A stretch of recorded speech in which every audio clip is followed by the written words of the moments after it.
Welcome back to the Dutch Football League. Next up, we're in Enschede, where home side FC Twente in the red take on NAC Breda. That's Stijn Huisgems, the former AZ Alkmaar star. FC Twente still riding high, up in the top 6 of the Dutch league at the moment, the top 3rd. A good loose ball here for NAC and a clinical finish by Matthew Amoa on 16 minutes. Patrick Zwanswijk slotted him through, and that all happened so fast, certainly as far as the FC Twente defenders were going, and really that was some pretty sloppy defending from Rob Penders. He was slow off the mark. Penders, the number 3 on the right, just could not catch him, and straight past Sander Boschke in the FC Twente goal. Luke Wiltshire, the Australian international, inside for Orlando Engelaar, wearing the skipper's armband for this match. Huisgems gets felled from behind by Kurt Elshot. Well, it didn't seem too sinister by Elshot, just a bit of nudging and pushing there. This is Luke Wiltshire, the Australian, who's gotten a bit of a deflection, and that has gone in. So the Socceroo makes it 1-1 on 24 minutes. So FC Twente strike back, and we're now level. Definitely had a bit of help from the wall, that shot. Got a little bit of elevation, and it seems to have put Jel ten Rula right off his timing, and we're back where we started.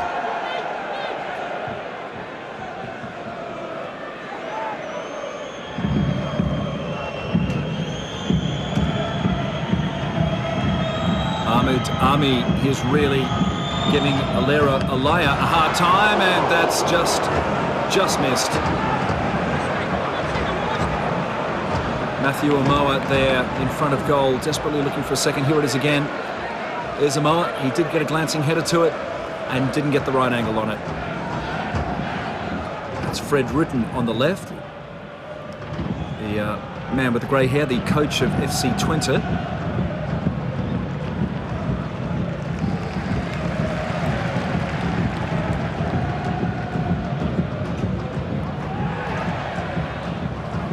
Penders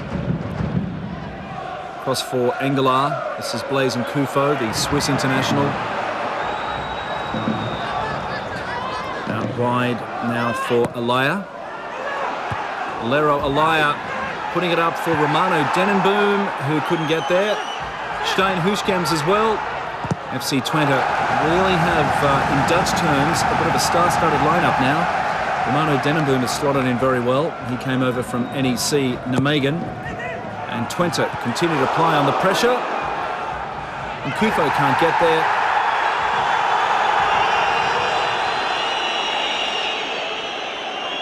Blaise Nkufo has scored 7 goals already this season. Oh, Amoa's brought down. It certainly looked that way anyway. Richard Liesveld says no. And here's an earlier look at that FC Twente attempt. In fact, claims for handball there against Amoa. Not entertained.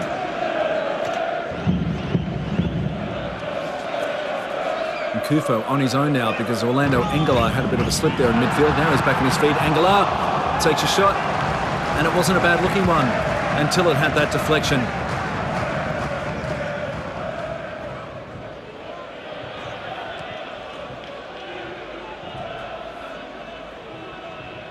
Nkufo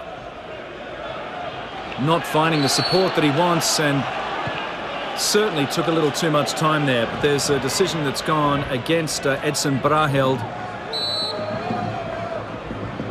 So a free kick for FC Twente. It's a low one. Huisgems does the best he can. That was not a bad effort, really.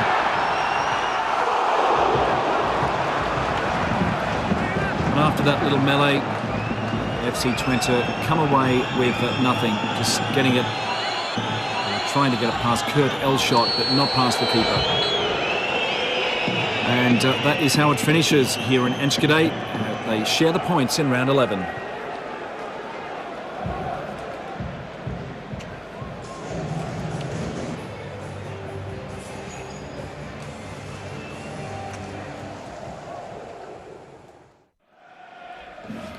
Next up, it's De Graafschap at home against Excelsior. So De Graafschap in the blue and white stripes have done far better this season than any other newly promoted side for the past 5 years or so. They are up around mid-table, doing very, very nicely. And so far, from 10 matches, they have had 4 wins. So it's De Graafschap in the blue and white stripes, playing at home here in front of a crowd of 12,000. And since they've been doing so well, of course, packed houses every week. There's a chance, and just parried away by Ronald Grafland in the Excelsior goal. Ball put through by Barry Powell. One of the reasons why they've been doing so well, along with the likes of Donny de Groot and Purel Frankel. And just shot past, that was Will Johnson.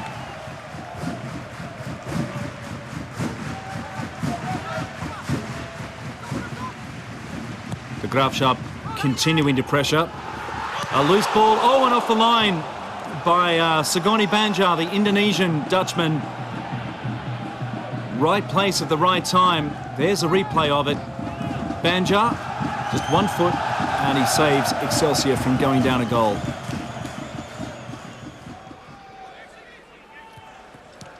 De Graafschap on the move again.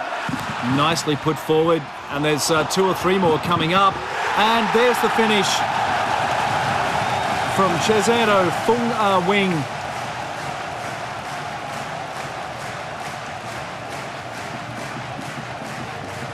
So Fung Wing gets the first goal of the match on 18 minutes. Here he is, the number 4, falls back, then comes forward to pick up the rebound. An easy put away.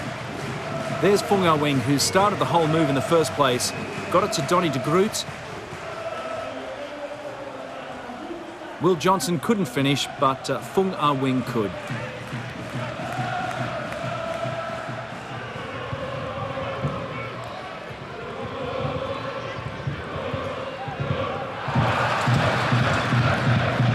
De Graafschap again.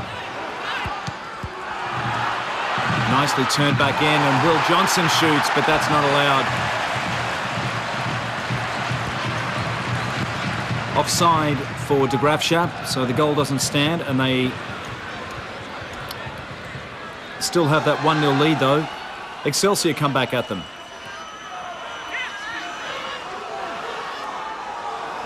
This is Korf. And oh, in the end, Michael van Guldener gets it in on 87 minutes. Johan Voskamp had a touch as well.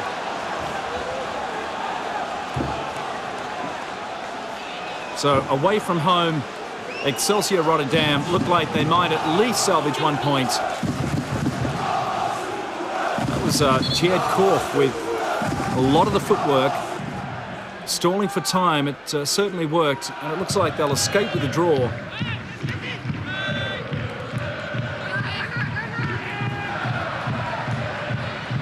De Graafschap, though, may have other ideas as the clock ticks down. Close to full time, close.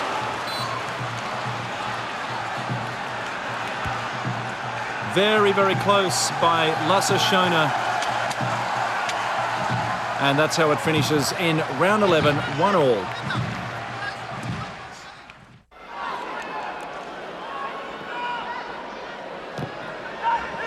Next up, we move to Arnhem, where home side Vitesse take on the Frisians from the north of Holland, Heerenveen. Heerenveen in the blue and white stripes have the top scorer in the Dutch league at the moment, in that man, Alfonso Alves of Brazil.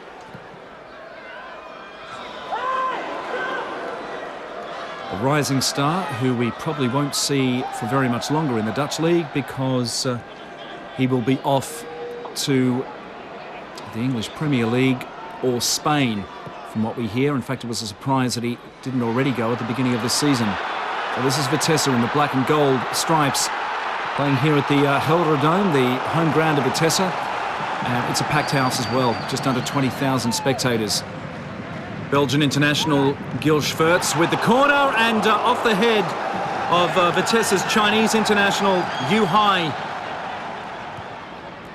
Yu Hai wearing the the oddly numbered 68 jersey. Unmistakable figure, though, one of the biggest players in the Vitesse outfit. Roy Beerdens. It's been taken away, or nearly anyway, as Chaim Magrashvili takes a tumble.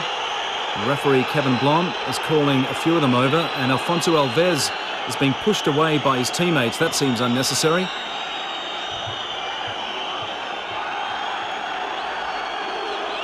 Now, if you look at Alves, Alves it was who struck back and knocked one of the Vitesse players down, and the linesman appears, looks like he may have seen it, and he's off. Alves is straight off and was saying, well, I was being pushed in the back, but that just goes with the territory, and a yellow card as well for the man who provoked that. So there goes Alves, who scored more than 30 goals for Heerenveen last season alone.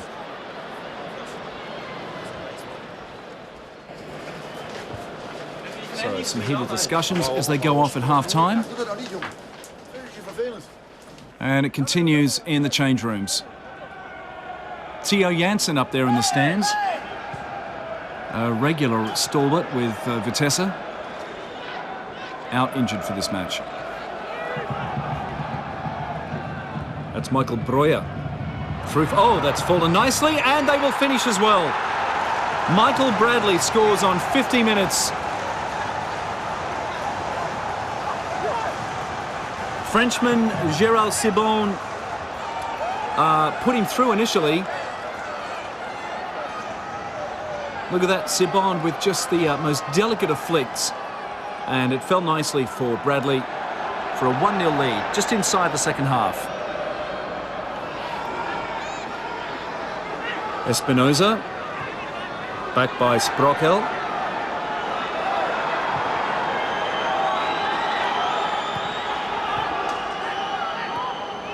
Schwartz. And Vitesse having a little bit of trouble making some ground here and moving forward. Now they do, though. They'll take a shot, and that had a wicked deflection. Santi Kolk came very close. That's Ad de Mos, the brains behind the Vitesse success story so far this season. They won their opening 3 matches. They have slipped just a little bit since then. They were up as high as 4th at one time. And that's a nasty-looking challenge on Gérald Sibon. Remembering it was Sibon who caused the fracas that had Alfonso Alves sent off. Here it is again, and that was a very, very unnecessary little knock in the back of the legs for Sibon.